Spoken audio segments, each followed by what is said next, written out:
Bonsoir à tous, ravi de vous retrouver pour une nouvelle édition sur Monaco Info. Voici les titres de ce journal.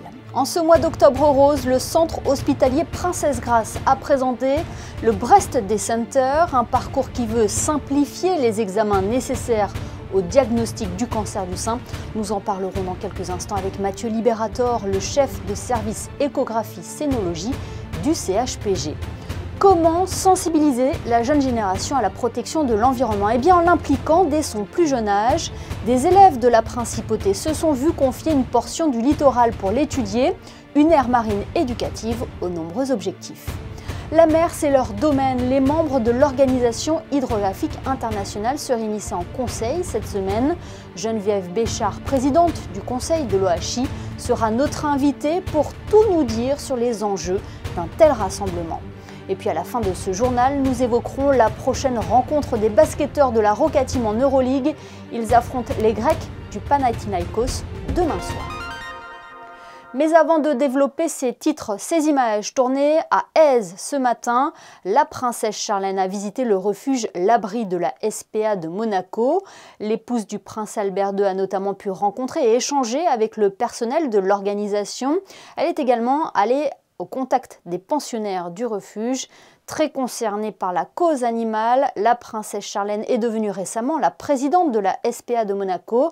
Elle était d'ailleurs présente aux côtés du souverain en septembre dernier pour poser la première pierre du chantier du refuge qui se situera dans les hauteurs de Monaco à Peille. À l'issue de sa visite, la princesse Charlène a offert et financé personnellement de la nourriture et autres accessoires pour le bien-être des animaux, comme vous pouvez l'apercevoir à l'image. Parlons santé à présent. Vous le savez, ce mois d'octobre est dédié à la prévention et la sensibilisation au cancer du sein. Il représente plus du tiers de l'ensemble des nouveaux cas de cancer chez la femme. Afin de simplifier les examens nécessaires au diagnostic, le centre hospitalier Princesse Grace vient de mettre en place le Breast Day Center. De quoi s'agit-il? À qui s'adresse-t-il? Pour le savoir, nous sommes avec le chef de service échographie-scénologie du CHPG. Bonsoir Mathieu Liberator. Bonsoir Amélie. Présentez-nous le Breast Day Center. Comment ça marche? Donc le Breast Day Center, c'est un nouveau service qu'on essaye de mettre à la disposition des patients du centre hospitalier Princesse Grace. Il s'agit d'essayer d'organiser, de coordonner la consultation avec un certain nombre de professionnels spécialisés dans la scénologie, donc dans la prise en charge des problématiques du sein et en particulier du cancer du sein, d'essayer de coordonner tout ça sur des délais courts. Vous savez que souvent, quand il y a le diagnostic, la découverte d'une lésion, il peut se passer un certain temps entre le début de la prise en charge d'une patiente, la réalisation d'une biopsie, les résultats d'une biopsie, la consultation avec un certain nombre de spécialistes et le moment où la patiente commence son traitement. Donc le but, c'est de vraiment essayer de raccourcir tous ces délais et d'optimiser la prise en charge. Oui, simplifier les examens, une journée, un parcours et un diagnostic, c'est ça? Exactement. Alors, il y a deux types de parcours. Il y a le parcours diagnostic. Quand le diagnostic n'est pas encore posé, donc la patiente va se présenter ici dans la pièce où je suis, éventuellement avoir un examen d'imagerie complet si elle ne l'a pas eu, avoir un complément si elle en a déjà eu et qu'il manque une partie, éventuellement la biopsie, tout ça dans le même jour, donc tout ça sur le même délai de consultation, sur le même créneau de consultation, en essayant d'avoir des délais de consultation courts, et ceci permettant d'avoir un diagnostic dans la journée, ou quasiment dans la journée, en tout cas des présomptions de diagnostic assez fortes.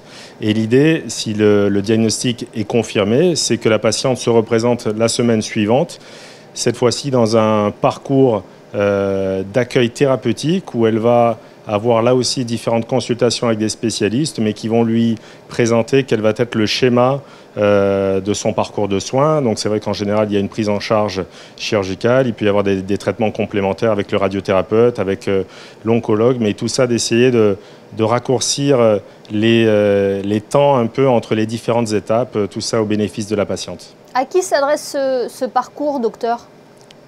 Alors, c'est vrai qu'il ne faut pas confondre ça avec le dépistage organisé où les patientes n'ont pas en général de caractère d'urgence. Donc, on peut se permettre d'avoir 2-3 mois de délai d'attente. On est dans des surveillances régulières. Là, ça s'adresse particulièrement soit à des patientes donc, qui ont déjà un diagnostic établi et qui veulent un deuxième avis, qui veulent un avis sur leur prise en charge, soit des patientes qui ont une urgence, c'est-à-dire qu'elles vont sentir quelque chose, ou le médecin qui les suit a senti quelque chose, ou elles ont des examens qui disent qu'il y a quelque chose qui n'est pas totalement normal et pour lequel il faut poursuivre les investigations. Donc on est dans un cadre particulier qui concerne certaines patientes et qui peuvent être parfois un peu faire un petit peu du nomadisme parce qu'elles ne trouvent pas vraiment l'interlocuteur qui répond à leurs questions. Et donc l'idée, c'est d'avoir tous les professionnels médicaux et paramédicaux spécialisés dans la prise en charge du cancer du sein qui soient à leur disposition.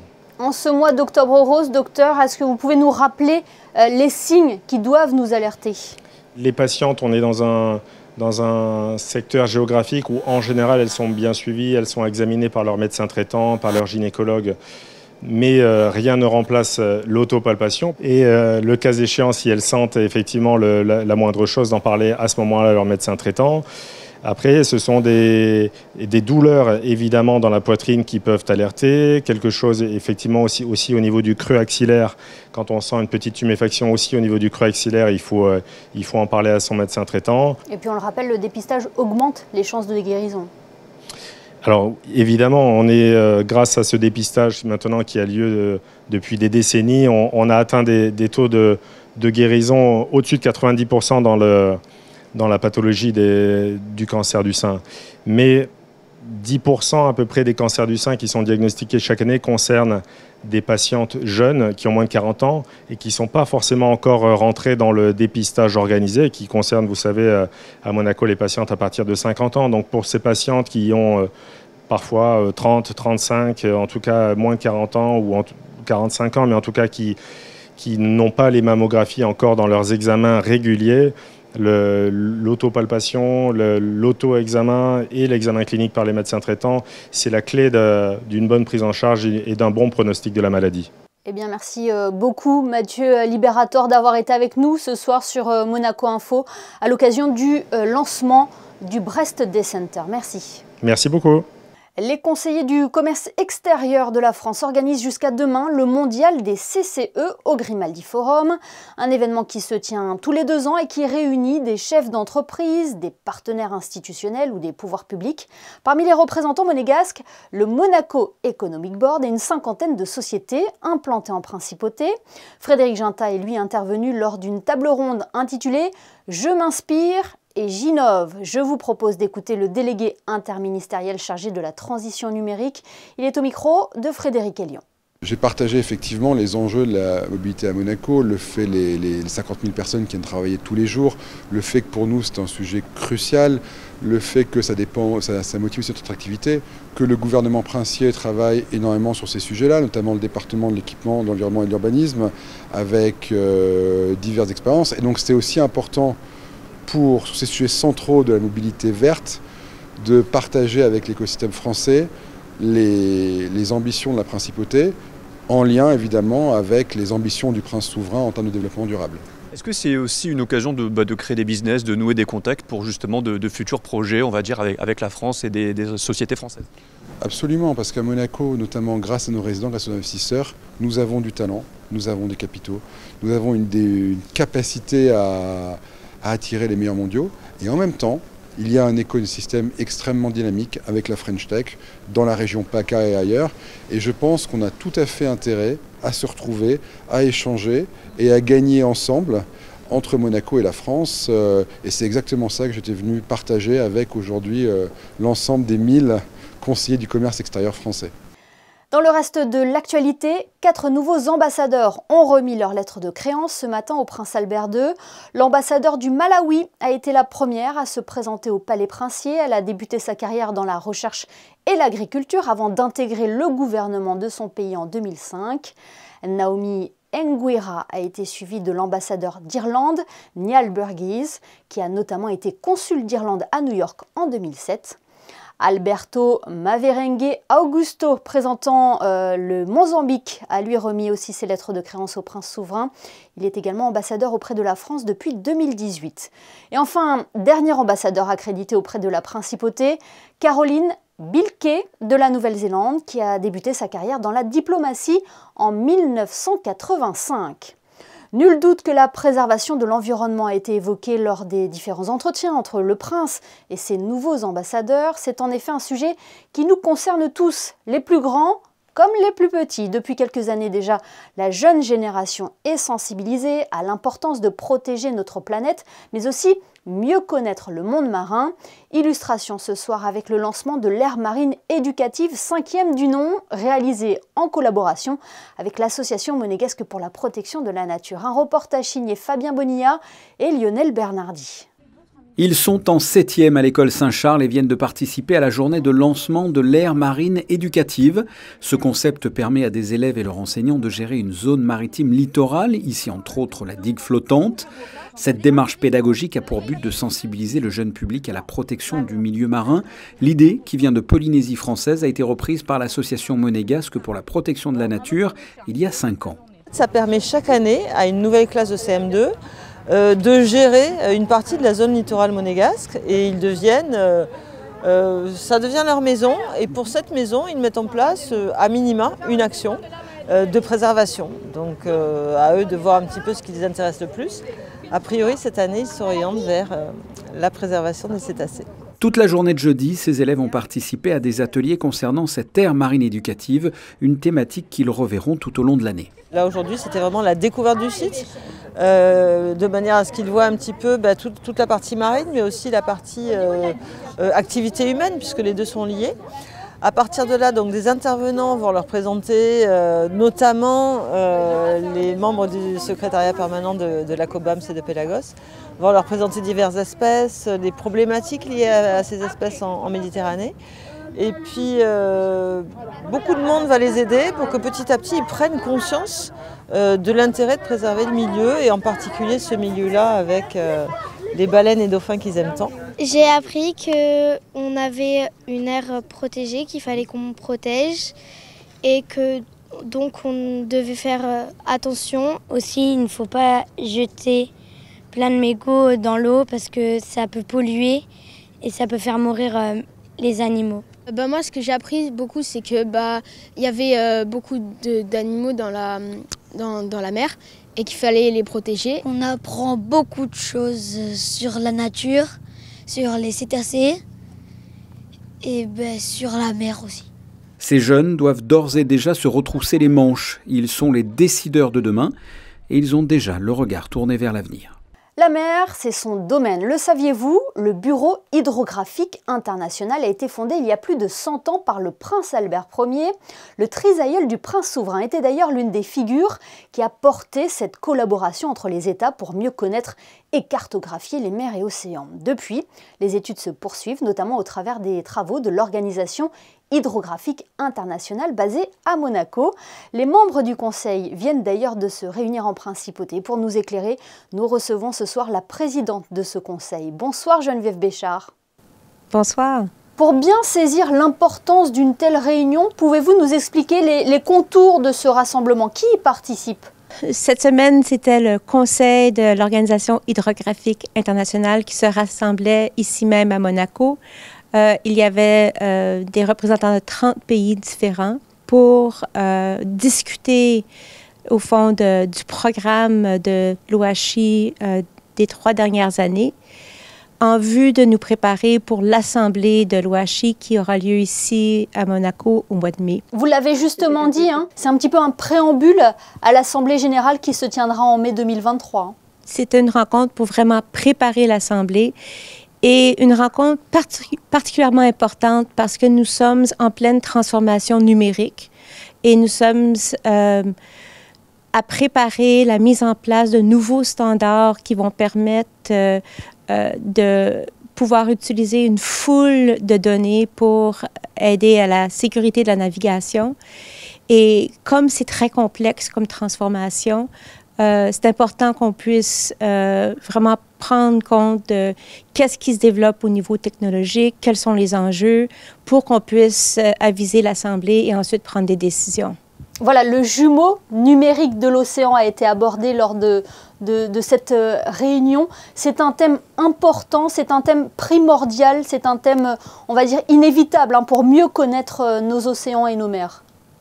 Effectivement, le jumeau des océans est considéré comme étant un outil clé qui va nous permettre de vérifier toutes sortes de choses. Les données produites en hydrographie sont des données fondamentales aux modèles qui seront utilisés pour le jumeau des océans parce que ça permet vraiment de cadrer, de donner un cadre pour les autres données qu'on va utiliser dans ces modèles-là. L'autre thème abordé vient d'être approuvé comme action de la décennie des océans de l'ONU, Empowering Women in Hydrography. En quoi consiste ce projet? Alors, nous avons voulu attirer l'attention sur l'importance des femmes dans le domaine d'hydrographie. Nous sommes rendus compte qu'il n'y avait pas assez de femmes dans des postes décisionnels et ensuite, dans certaines sortes d'emplois reliés à l'hydrographie, il y a pas assez de femmes qui sont présentes, que ce soit au niveau de travaux de terrain, etc. Et donc, nous avons parti ce programme-là d'abord pour augmenter, pour sensibiliser la communauté hydrographique à ce problème et mettre en place des opportunités pour les femmes qui aimeraient explorer les carrières en hydrographie et aussi offrir aux femmes des possibilités d'observer des leaders en action, de faire des ponts avec des gens qui ont des postes de leadership et essentiellement prendre le goût à la gouvernance. Geneviève Béchard, le siège de l'OHI est ici même en principauté. C'est une place stratégique pour l'organisation. Son histoire est liée à Monaco. Hein. Effectivement, le prince Albert Ier avait un intérêt et un amour profond pour les océans et il avait invité l'organisation hydrographique, lorsqu'elle a été fondée en 1921, à venir s'installer ici à Monaco. Et l'OHI est à Monaco depuis ce temps-là. Et je sais que nous apprécions énormément cette collaboration et cette collaboration, mais aussi cet intérêt profond qu'il a pour l'hydrographie et la science des océans. Eh bien, merci beaucoup Geneviève Béchard d'avoir été avec nous ce soir. On le rappelle, vous êtes la présidente du conseil de l'OHI. Merci beaucoup. Merci. Du sport à présent, après une défaite concédée face au Maccabi Tel Aviv mardi en Euroleague, la Roca Team cherche à se relancer face au Panathinaikos. À Athènes, les Monégasques devront faire attention à ne pas reproduire les mêmes erreurs commises face aux Israéliens. Présentation de la rencontre avec Yannick Debever sur des images de Pierre Marsal et Thomas Deus. Avant de repartir au combat vendredi face au Panathinaikos, la Roca Team doit d'abord digérer sa première défaite de la saison concédée sur le terrain du Maccabi Tel Aviv. Au-delà du résultat, c'est la manière qui a causé des maux de tête au coach Obradovic. Les Monégasques étaient largement supérieurs à leurs adversaires comptant jusqu'à 19 points d'avance avant de s'écrouler et finalement perdre de 8 points. Une défaite qui sonne comme une piqûre de rappel. La Roca Team ne peut se reposer sur ses lauriers. We have to have always the level, the way we lose, or also the way we win the games, here. So we cannot go under level. On a pu voir deux visages face au Maccabi. Et là, vraiment, essayer de réguler et garder le bon visage du match et être prêt parce que ça va être la même ambiance, la même atmosphère et il va falloir être prêt pendant 40 minutes. Le Panathinaikos, emmené par l'ancien monégasque Paris Lee, est de retour dans sa salle après un déplacement compliqué à Berlin. Les Grecs sont revenus les valises bien pleines avec une défaite de 29 points face à l'Alba ce mercredi. Côté Monaco, la première défaite de la saison n'a pas ébranlé la confiance d'un collectif soudé. We're still positive. We're very confident. Just one of those weird games for us, man. We're kind of still early in the year. We're going to figure some things out. But no, we're still very confident, still believe in what we're doing, what Coach Sasha wants us to do, and we still believe in each other as teammates. Rebondir, voilà l'objectif de la Roca Team pour son match face au Panathinaikos vendredi. Le coup d'envoi sera donné à 20 h. Et vous pourrez suivre cette rencontre en direct sur Monaco Info. Le Monaco Disease Power a organisé hier une soirée de gala au Yacht Club de Monaco. Une soirée en présence notamment du prince Albert II qui a été accueillie par Muriel Nathalie Laure, présidente de l'association. Tout au long de l'année, Monaco Disease Power soutient les jeunes souffrant de handicap mental ou d'autisme à travers ses différentes actions. La grève s'essouffle, mais se poursuit dans plusieurs raffineries françaises. Ceci provoque, comme vous le savez, une pénurie de carburant.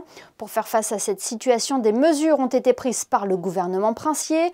La station-service Romano Énergie, située boulevard Charles III, sera fermée au public de 5h30 à 7h30 et de 19h à 21h. Ces créneaux seront désormais réservés aux véhicules prioritaires afin qu'ils puissent poursuivre leur activité.